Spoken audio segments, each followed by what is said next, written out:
Hi, and welcome to Dear Art Producer. I am your host, Heather Elder, and today is April 2nd, 2024, and our guest this episode is Alexis Coulter, head of production at Adam and eveDDB West. Alexis, a self-proclaimed wearer of many hats, stumbled her way into the world of advertising and never quite found her way out. Starting her career in TV, she quickly discovered her knack for writing, producing, and directing for PBS, but found she wanted broader challenges and platforms to share her inventive thinking. Transitioning to the world of advertising, Alexis honed her skills at renowned agencies like Johannes Leonardo, Droga 5, Gray, and Ogilvy and Mather before going brand side at Sweetgreen, a salad haven where she helped redefine the brand and guide the company through a successful IPO. After growing public, she returned to agency side to serve as the head of production at Adam and eveDDB West, leading a team that brings remarkable ideas to life. Welcome, Alexis. Hello. Hi. Hi, I'm so happy to have you as a guest today. It is truly my pleasure. Thanks for having me. Absolutely. When I was reading your intro, I said April 2nd, and I almost Oh my God. got myself. I cannot believe we are already in April. No, neither could I. It's going to go by way too fast. I feel like February was the longest month of the year, and that was felt like I was going to be in winter until, September. But now it's April, and I feel like it's already the summer. So, I know. I am right there with you. I can't quite believe we have to sign up for camps and, do the whole rigmarole.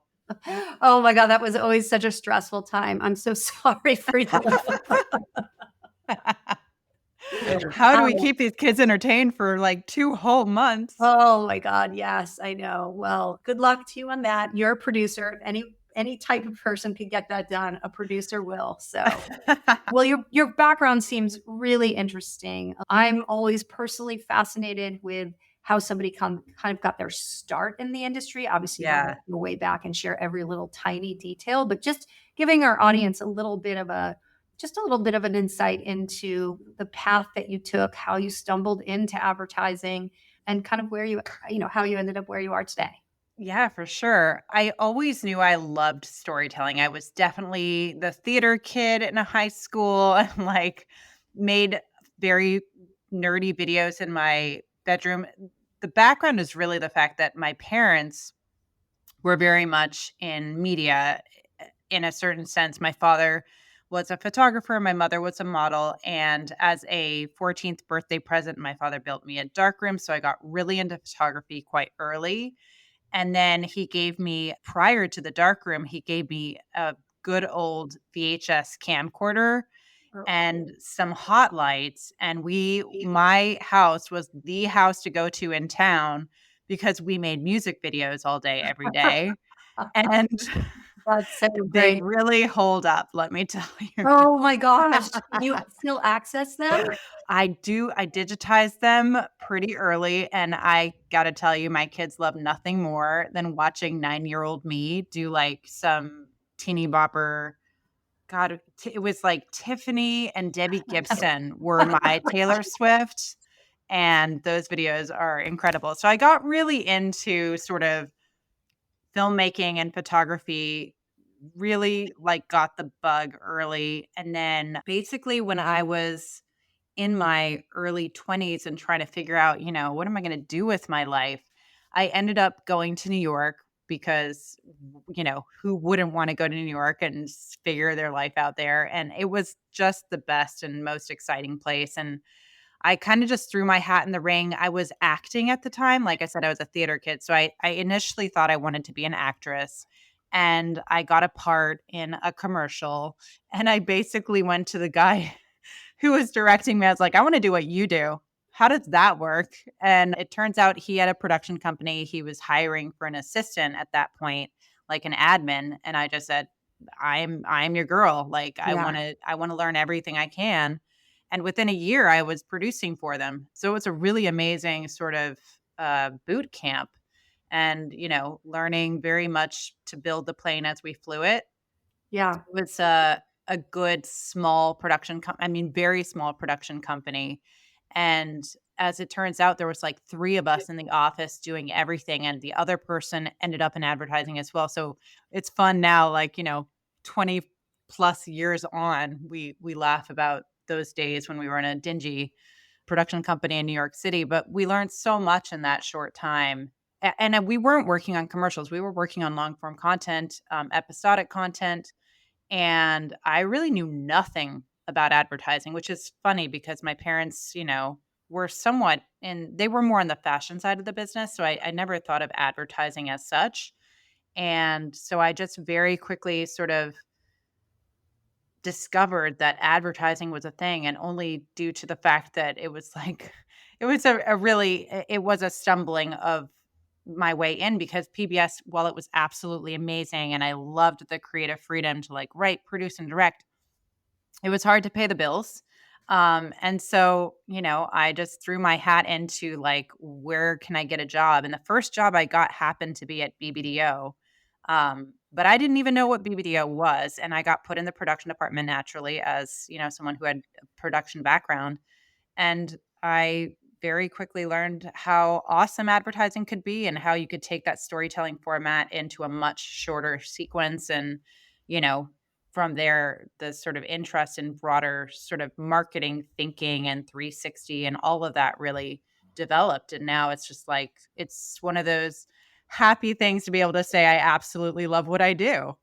Well, congratulations to you for that. That's an amazing thing, especially nowadays.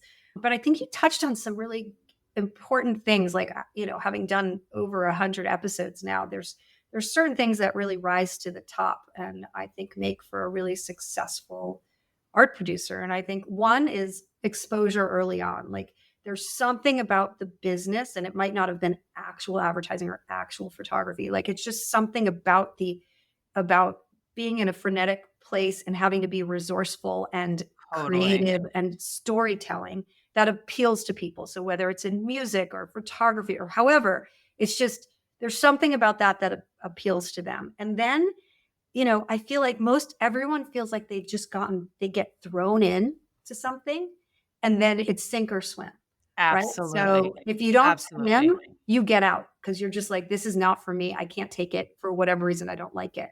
And then you start to hone your resourcefulness, and you realize what it means to be a producer, and people start to depend on you, and you get more and more responsibility. And then those stories you start to tell are bigger and greater and more interesting and more creative.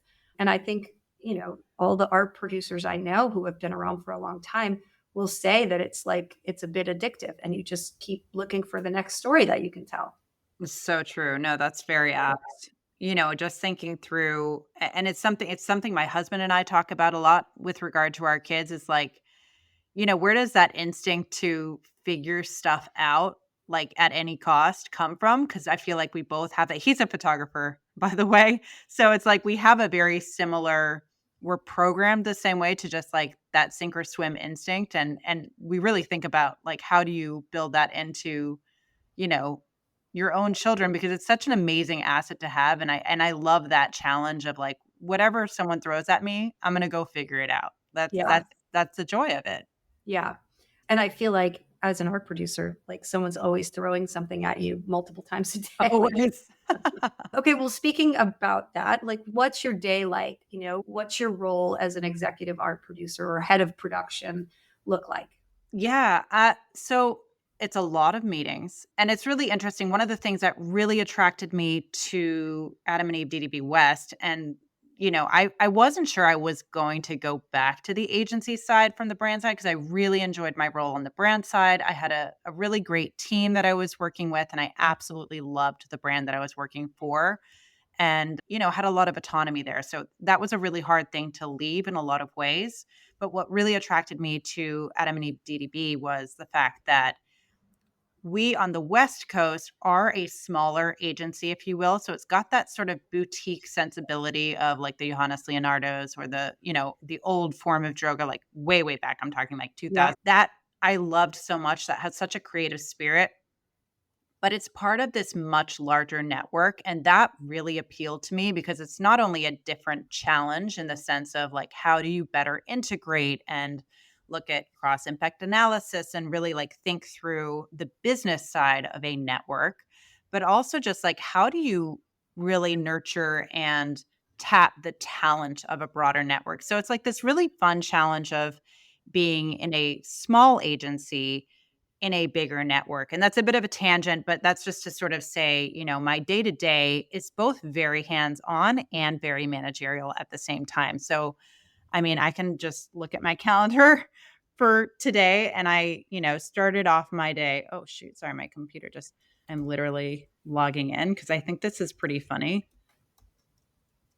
So I started off my day with a review of, we have two big campaigns coming up and they're kind of 360 in nature. There's, digital banners, there's photo shoot, there's film, there's activation, there's all of those pieces, right? So a lot of my day is sort of working through at the very early stages of even just strategy, working really closely with the strategy team to understand what are we trying to achieve here? Like, what does success look like?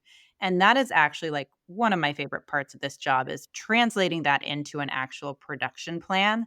So I work very closely from the very inception of the job to understand what are the staff needs. I also run operations and work very closely with, our, actually I have an amazing program manager who we meet multiple times to figure out how we're going to resource these types of things. That sounds really boring, but it's actually really fun.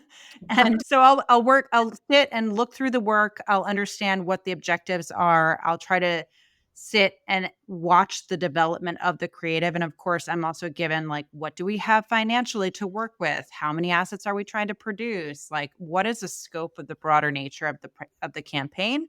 And then I'm sitting there going like, here's how we need to shape the creative to achieve this, because of course we could ideate to the ends of the earth and come up with this amazing thing that we sell and then can't produce, which is a real problem. So a lot of my day is really sitting with multiple teams trying to ideally break down what it is that we're trying to make and ensure that it can be done and that we have the right team to do it. And then at a more sort of high level managerial stage, there's, cross network types of meetings and we have to do a lot of tracking of spend and all that kind of stuff. So there's a lot of more, tactical things that are maybe less sexy, but I think the thing that fires me up every day is really thinking through what is the client problem? How do we solve that problem? And how do we make the best work out of that? And what are you known for on your team? Right? I mean, it sounds like you've got your arms around a lot. And I love how you described it. It's like, this is what fires me up. What fires up your team about you?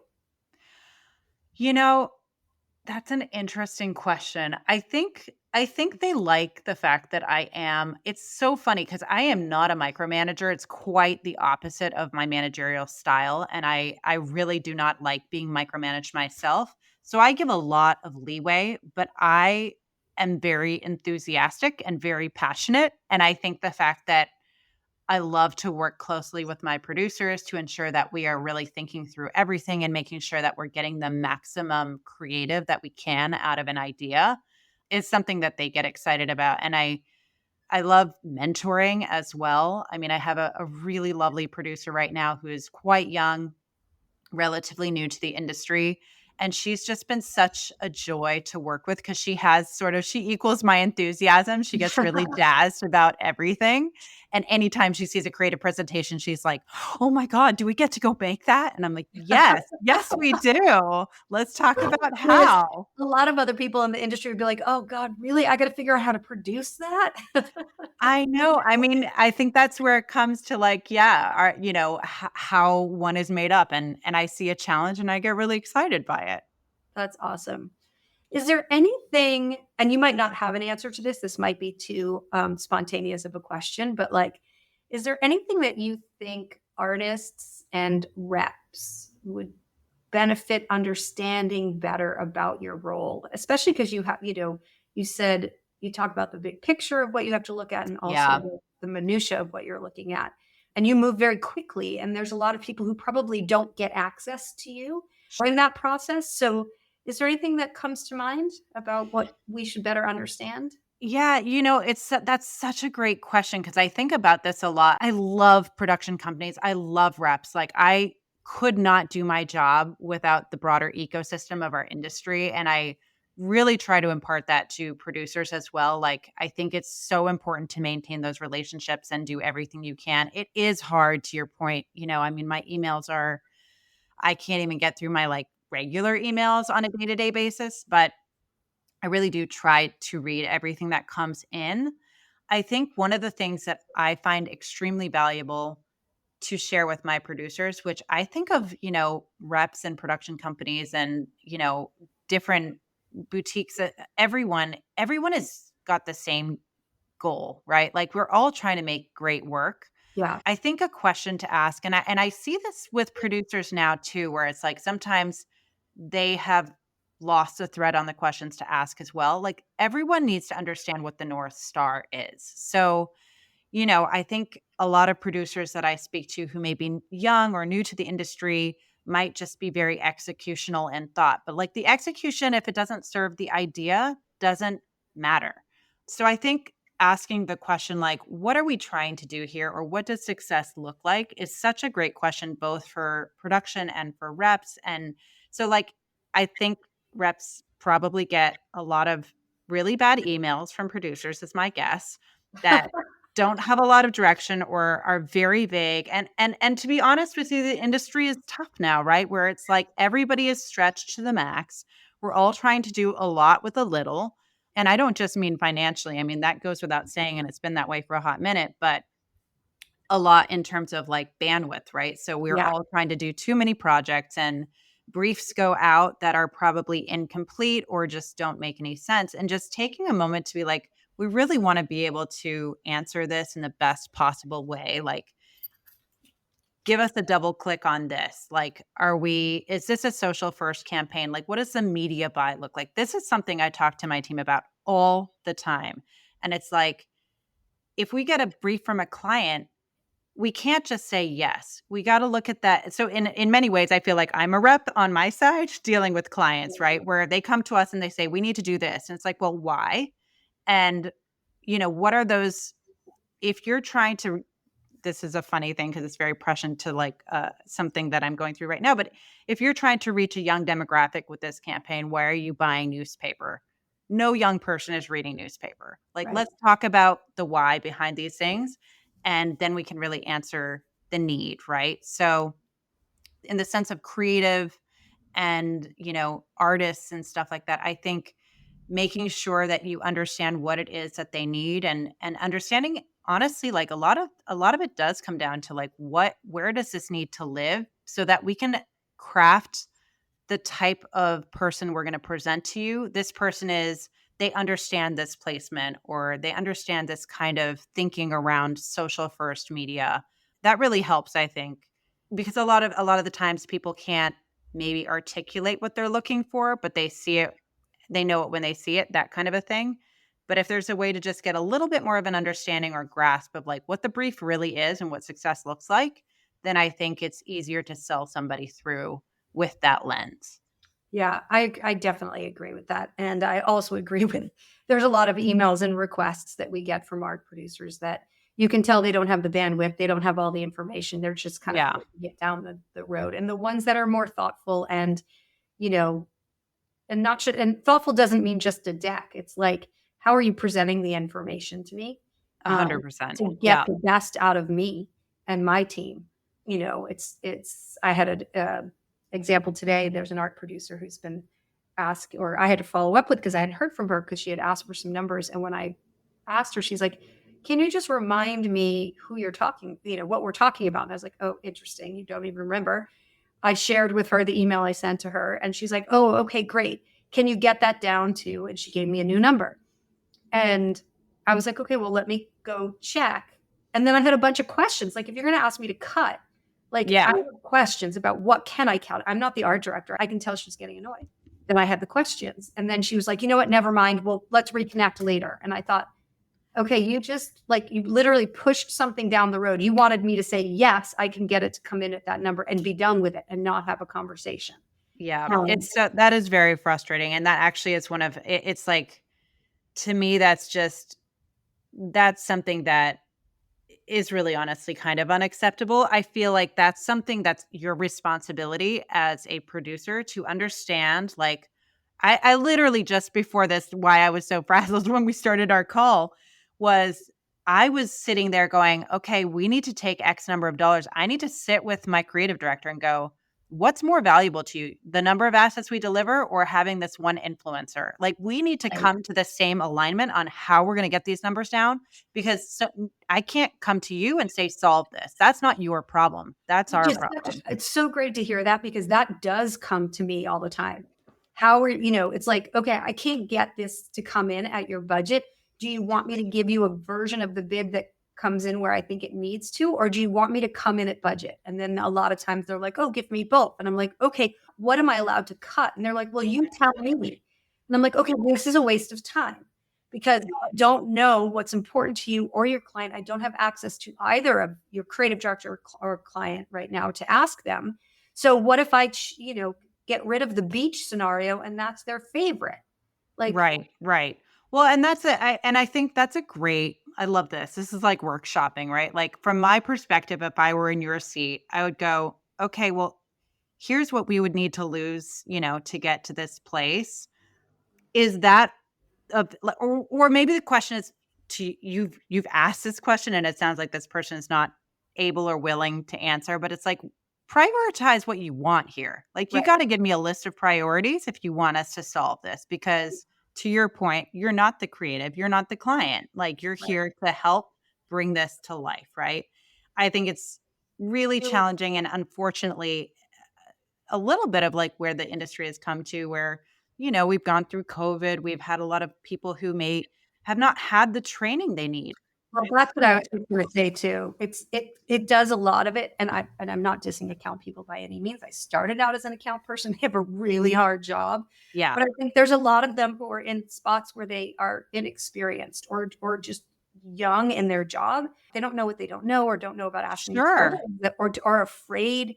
And there's a lot of times where I'm like, okay, what is the priority, or how should we do this, or whatever? And they're like, they don't think they can go back, and they're just like, they don't, it's just hard. Yeah. And I think it's funny, because this is something I remember from my early days, and my goodness, it's been a hot minute. And it's like, I remember the one piece of advice I heard someone give that stuck with me so deeply. And it's something I pass on to everyone now, regardless of their role. If they're in account, if they are a producer, if they are creative, this is also going to date me because it's such a dated piece of technology, but it's like, don't be a BlackBerry. Your job is not to take someone else's words, copy and paste them, and just forward them along. That is not doing your job. Your job is to understand what that note was, take that note, and be the translator of that note into, in our case, a production outcome. Yeah. Yeah. Whoever you're talking to, that everybody. And if you don't understand it, don't pass it along, because no one else will either. And it's really great advice. And I definitely tell that to myself a lot. When I'm forwarding an email, sometimes we're busy, right? Of course. Sharing, because like you literally can read it and it's going to tell you what it needs to tell you. I don't need to summarize something that's very obvious, right? Exactly. Yeah. There are other times where like, I'm going to need something from you. I'm going to need you to like provide some insight here. Exactly. So it's worth the time I'm going to take, to send you a bit of a summary. So yeah, I think that's all really important stuff and valuable information. Everybody's so used to just pushing emails along, and you can close the loop a lot sooner if you are a bit more engaged with what you're reading and how you're reading. And we all fall victim, including myself. Oh, absolutely. Myself included, 100%. I am without question not faultless. But I do think one of the things is like, if you have read the email and you don't understand it, then questions need to be asked before you forward that along. Yes. Like, forwarding is fine, of course. Like, I get so many forwarded emails. I can sift through them and figure it out. But I do feel like there's sometimes like this panic response to just send something along without thinking it through or understanding it. And that's where it causes swirl. And that's where, we waste time. It's just, it's time and energy not well spent. Yes, I totally agree with that. Okay, let's talk about the projects you work on. What are your clients asking of you right now? What I also love about being in the West Coast division of our office is we get a lot of clients who are maybe kind of just coming from performance marketing and getting their feet into the brand world. We obviously specialize more in the brand world, and really kind of ideating around maybe their first big brand campaign or even their second or third rodeo. So there's a lot of that type of thing. One of the things that I think is really interesting is, having been on both sort of the brand side and the agency side, is I see those asks come in as a bit, and I think this speaks to exactly the point we were just talking about. A lot of those times the asks from clients can be a bit of a checklist without maybe a lot of insight or thought as to why. So when we get those, we do a lot of, investigating of the sort of strategic positioning on the why of that particular ask with clients. But typically, I think obviously the ask is always, how do we do more with less? How do we be a bit more systemic with work? How do we also be breakthrough and, make ourselves famous? And those things are obviously very hard to marry together.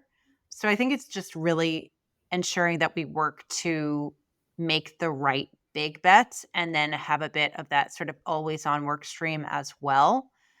So I think a lot of the asks that we're getting right now are diverse. But I do feel like there's definitely a bit of a shift more towards the functional, if you will. So be specific, a little bit more specific. Like, Yeah. do you mean like let's say like between like motion, print, Okay. Yeah. experiential, like where are they looking to show up? I would say the biggest asks that we're getting from clients right now are, how do we make a big splash with sort of a, a smaller investment, which is obviously going to lean more into the earned media space. Yeah. And with that, it's like, how do we do that? And that the fun thing about that, I would say, is from a sort of a brand agency perspective, that's a very sort of open brief in a lot of ways. It takes a lot of balls from a client to actually act on that, though. It's Yeah. shockingly hard to execute on.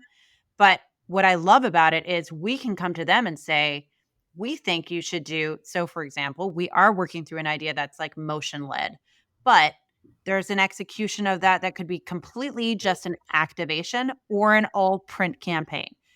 You're going to have to choose a lane because we don't have the money to do all three, but Right.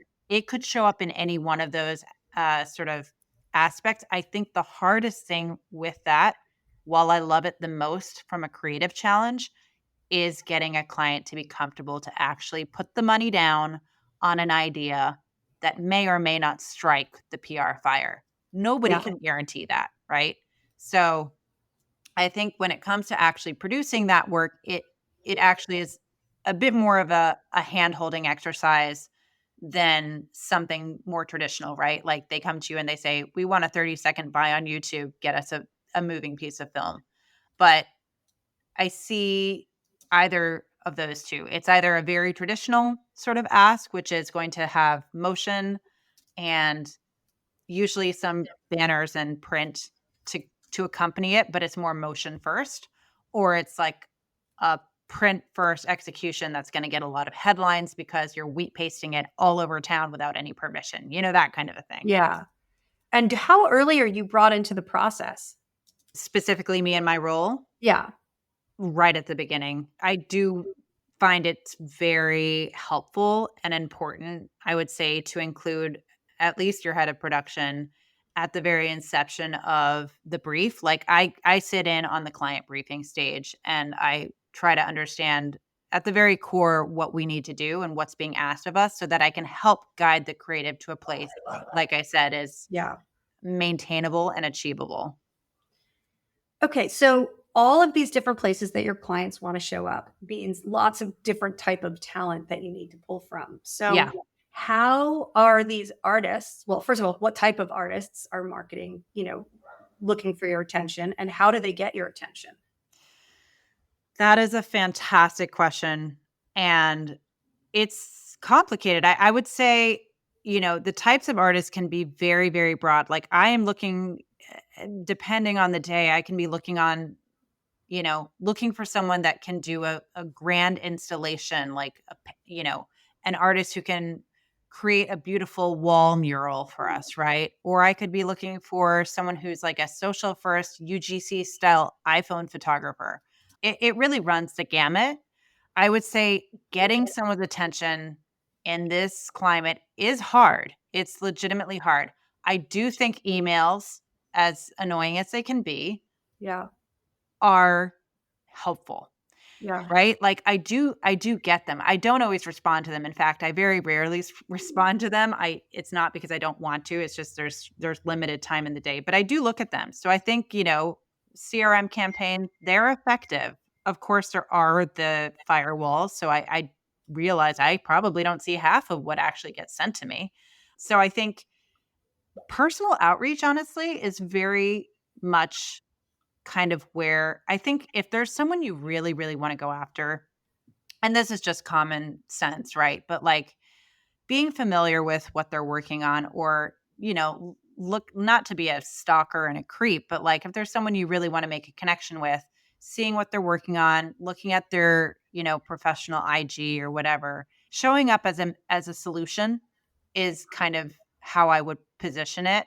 I think about this all the time, even for myself when I'm thinking about clients. It's like, how do I get their attention? It's like, well, I can see that you have, a need for X, Y, or Z. And I just did something like this similarly, and I'm really interested in this. Like, would you be free for a coffee?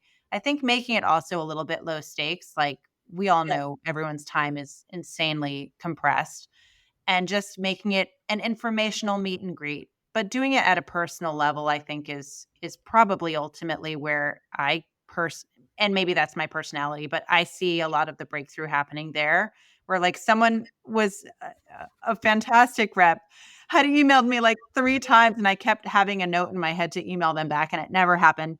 And he finally just sent me a gift that got me laughing so hard. I was like, oh, sorry. All right, let's talk now. Like, get on the phone now.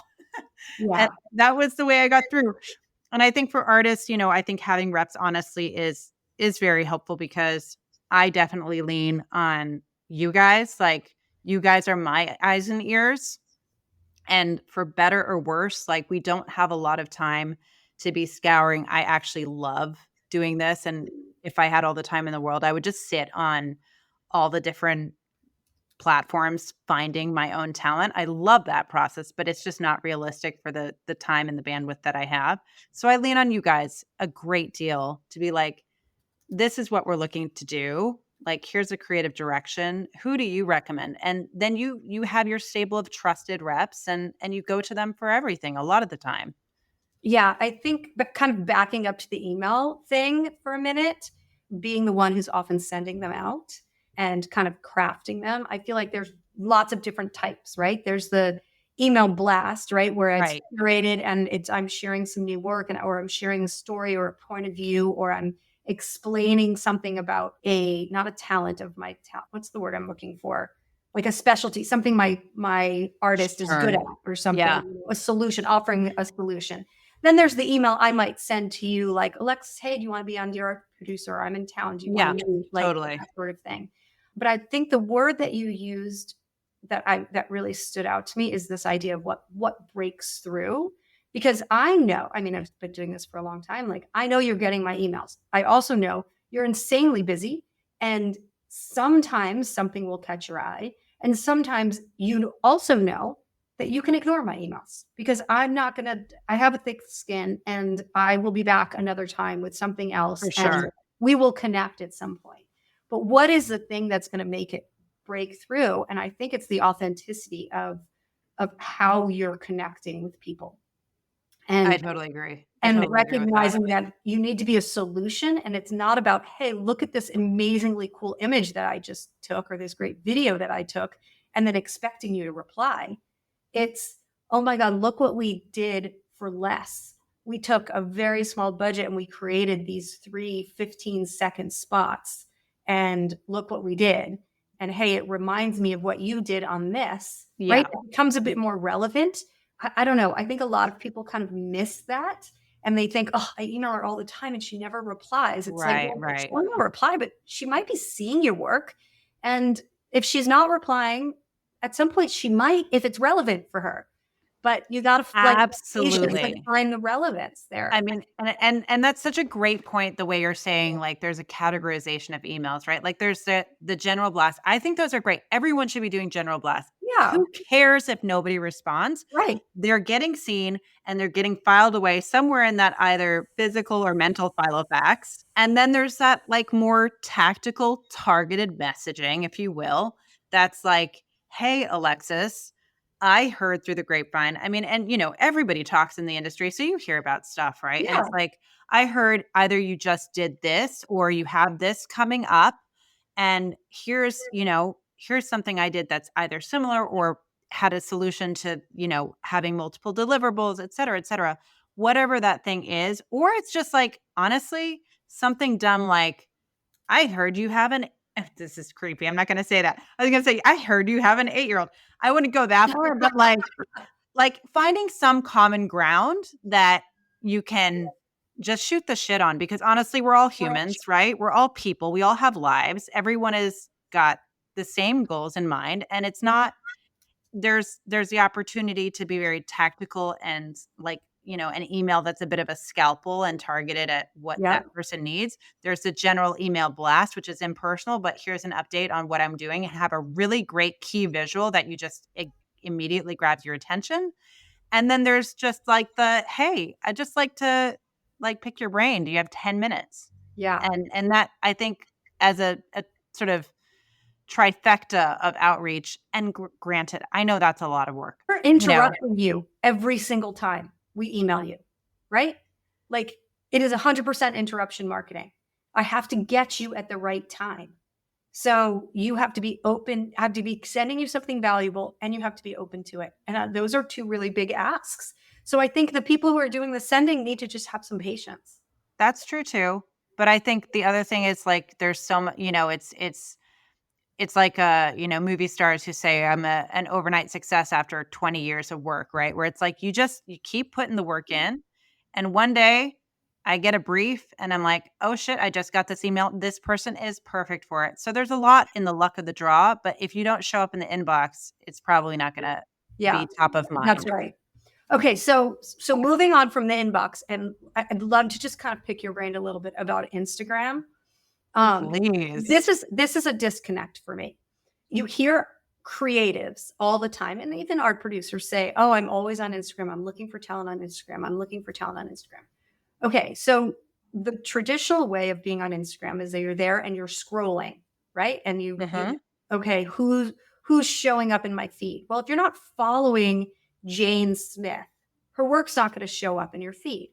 Yep. So how are you discovering talent, A, to follow, or B, while you're on Instagram that you're not following already? Where is that discovery happening on Instagram? A great question. I mean, obviously, the algorithm is going to show itself in whatever areas you're interested. So, like, if you're going deep down the rabbit hole of 35 millimeter film photography, all of a sudden those people do start to pop up. So I do see that.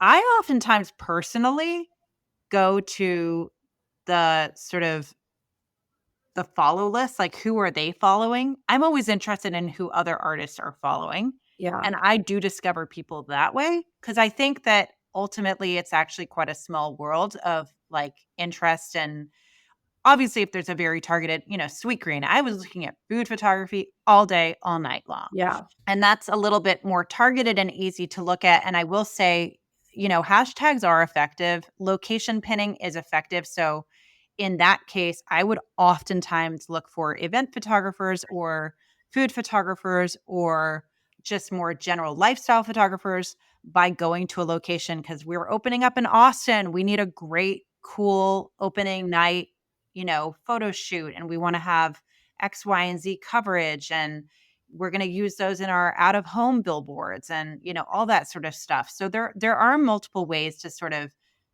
double tap into the platform. And I oftentimes use locations and hashtags. So whilst they're annoying AF. Like they do actually work sometimes. Yeah. And then just generally in terms of more broadly looking for artists, I really do love looking into the networks and connections, because I do find that people who like other people's work or are similar to those other people's work often have a connection on Instagram particularly. And then I kind of dive into that rabbit hole, but it's a bit of a inelegant, if you will, method for discovery. I don't think Instagram is maybe the greatest showcase, and I don't have a solution to that either. I mean, I think about this stuff a lot because I think of the way, Threads is now you're optimized for photography, but I think Threads is like a disaster. I don't love Threads. I'm not going to say a disaster, but it's like No, I know what one you're more saying. thing. You know what I mean? Just one more thing. And I do like that you can see the photos in Threads in its true aspect. You're not getting like a cropped 4x5. You can see a Hasselblad X-Pan shot on Threads without any cropping, but it's just not that intuitive. I don't think that they've really figured out how to make that a great discovery tool. I actually really love going to either, friends of friends and finding people through word of mouth, or, I really like a lot of what platforms like Free the Bid or like other places that really act as a curator to that portal. I mean, listen, like as a rep, that's also what your website does for me. Like I go to websites because that's where I think I'm going to probably find the most relevant. Do you have a crazy bookmarking system? Oh yeah. Oh yeah. It's painful, actually. I had to export. I just changed computers. I just they'd given me this absolutely massive laptop, and I'm like, I'm a producer. I don't really need like a 20-inch laptop. But I asked for a smaller laptop, and in changing my laptop, I was like, oh my God, I had to Marie Kondo my bookmarks. It was just a little bit too much. That's so funny that you said that, because I was having a conversation with somebody else on a podcast about bookmarks. And I said, I think I would be more concerned about losing my bookmarks than I would be losing my computer. If I lost my bookmarks, I would be so lost. And they were like, well, you can save your bookmarks and export them. And I was like, I thought I was saving my bookmarks, and I looked and I wasn't. And I was like, immediately I exported them. Yeah. Well, it is so good to have as just like one file, like stored in. It's like a photo asset, right? You're going to have it backed up in 3 places for redundancy, Oh my God. And if honestly, it's just the organization system of it that would, the quickness and swiftness in which I can find something is, I laugh all the time because my husband always, what's the account number for this? Or send me this, or I need this. And I'm like, can you just create bookmarks? You will have all of this stuff. Not your fingertips. It's like, yeah, maybe. Okay. I'm like, oh, I'm enabling you by saying yes all the time and sending you the information. Totally. Well, we don't have a lot of time left, but I would love to touch on a few other little things, like just kind of big picture, like the creative call, the treatment, awarding jobs. Like, is there anything that kind of rises to the top to you in terms of advice during those parts of the process for you that you think our listeners could, especially having a husband who's a photographer, could, benefit from hearing you say? I mean, I think that creative call is that kind of goes without saying, but like that's such a great human moment. It's like where we all meet. It's where we connect, where you see the chemistry. Because at the end of the day, and someone said this to me, and I was like, God, that's so true. A lot of this comes down to, the table stakes are, can they deliver on the creative, right? But that's just price per entry. What else is at stake is like, is this someone I can, we all know the world that we live in. Like there are going to be shifts and changes. Is this someone who can be flexible with me? Is this someone I can like plus up this idea with? Can we collaborate? Is this my collaborator? Is this my partner? And I think having the person I want to stand next to for a week. And absolutely. Post-production and pre-production with and all of that.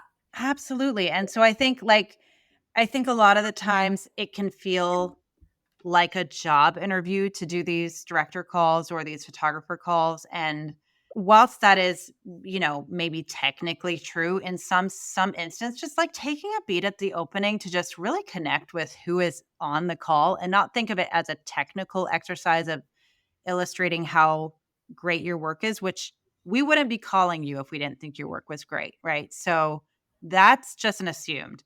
But taking a moment to just connect with the team and be like, I love the work that you're doing. Like, I think this idea is, interesting, and I think it could be better. Here's what I would do to plus it up. Like, obviously saying that in an elegant way that doesn't get anybody pissed off. But I think there's a lot of opportunity in that one moment to land a job, honestly. It's a real defining moment for connecting to a team and realizing, like, a lot of what's going on in their head is like, can they deliver on the job, but can I hang with this person? That's a big part of it too. Yeah. I think too, sitting, I never used to sit on so many creative calls, but I do now, right? Zoom and COVID and all of that. It used to be Totally. just, the photographer, the director, and the creatives. And you and I would talk ahead of time.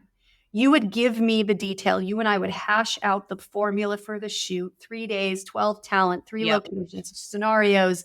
We'd get it all tight so that when the creatives and the artist would speak, nobody cared about that stuff, right? Now I feel like I get on these calls and they present the deck and then they're walking us through the deck. And like half of the call, let's say you're lucky enough to have a 45-minute call, a lot of times it's half an hour, is specifics or logistics. Right. And we've missed this opportunity. Then it's like, hey, what do you want to say now? And it's just like, okay, like I wish we could start off with like, hey, sent you the deck already, right? Which we often do not get right away, which is a pet peeve for a lot of artists. I mean, it's funny hearing you say this because I run my own department. I would never allow that. I'm like, you got to set these people up for success. Like, these are the artists we're looking to collaborate with. Like, and I would rather have the time to look at it ahead of time and then have it be more of a chemistry call, like quick, have the creative quickly give an overview of the project, right? Then not get caught up in the minutia of how many talent or whatever. Like, now let's talk big picture of what kind of talent do you want? What kind of locations? What's inspiring about all of that minutia, that's like in the bid. Like, we shouldn't be talking about that at all. When they walk us through the deck, that's the deck that they've created for the specs or for the client or for the team or whatever. So they actually all of those things. And you just want to be like, I've read this, or I can read this. Like, can we please have a bigger conversation? What is it about? Absolutely. I love it when artists say, hey, Andy, here are the images that I loved of yours. And they haven't read it to show me. That's so great to hear. I mean, I think that's imperative because that is the point of a director call, right? Like, or a photographer call. I keep saying that. I use them intermittently. I think the goal here is they've had a minute to think about it, and they can ask questions, and they can push the idea, and they can show you how they would treat it, right? Like, how they would bring it to life. Like, that shouldn't be a cold call. Right. That is yeah. I mean, if that's the case, like, it's a cold call. Interesting. See, that is not, I would just say that's not a call, then send an email, Yeah, exactly. Okay, so we are kind of running out of time. I feel like you and I could keep talking. I feel like that too. We'll have to take this to coffee sometime. Exactly. Or a glass of wine or something, which would make for a really interesting call. But I do always ask my guests the same 2 questions. And I was going to change it up after 100 episodes, but I don't know. There's something very comforting about the same 2 questions. So I'm going to ask you, what is your favorite thing to do on a Sunday? And if you weren't a producer in the role that you're in now, what would be interesting to you? What would you do? Oh my gosh. Well, on a Sunday, I'm usually at a soccer game with a camera, though. I literally feel naked if I leave this house without a camera. I have to have a camera on me at all times, to a point of like actual concern. Like, I'm like, am I okay? But I always have a camera with me. So I'm usually somewhere in the world with my kids, either a soccer game, or if there's no soccer game, we try very, very hard to make every weekend, much to our children's chagrin, because I sit at a desk all week. So I want to get out on the weekends. They are out all week and they want to have a quiet time on the weekend, but I'm like, nope, we're going hiking. So we get out into the world every weekend, and we really try to like make the most of touching grass and, having a bit of a connection to nature in the weekend period. I'm not much of a relaxing type of a person. I'm always busy. It's just like in my nature. I think that's why I'm probably a producer. And then if I were not to be a head of production or in my role, generally speaking, I think what I actually would have done, though I this would require way too much sacrifice in terms of family and all of that, but I really wanted to be like a photojournalist. I love photojournalism, and I love sort of being in the world and seeing what is going on in the world. So like there's this like weird side of me that's just like always looking to cover events in the world through photojournalism. So that's like my weird secret life. Well, for someone who always has a camera in their hand and whose dad built a dark room for them, and you were making your music videos, I'm not surprised by that. Your family's fortunate to have you documenting them, I bet. So. Oh, God, I hope they aren't scarred by it. That's all I can say. Well, maybe their kids will laugh at the photos you took at them when they were exactly. watching your videos. So anyway, this was lovely, Alexis. It was so insightful, and I really loved where the conversation went and how we expounded on a lot of important things in our industry. So thank you for the time and the energy and the passion, of course. And the next time I'm in LA, I will be sure to reach out and say hi. Oh, I can't wait. Thank you so much for having me. I like you said, I could probably talk to you for days. So this was a lot of fun. I appreciate it. This was great. All right. Well, enjoy your evening. Have a good one.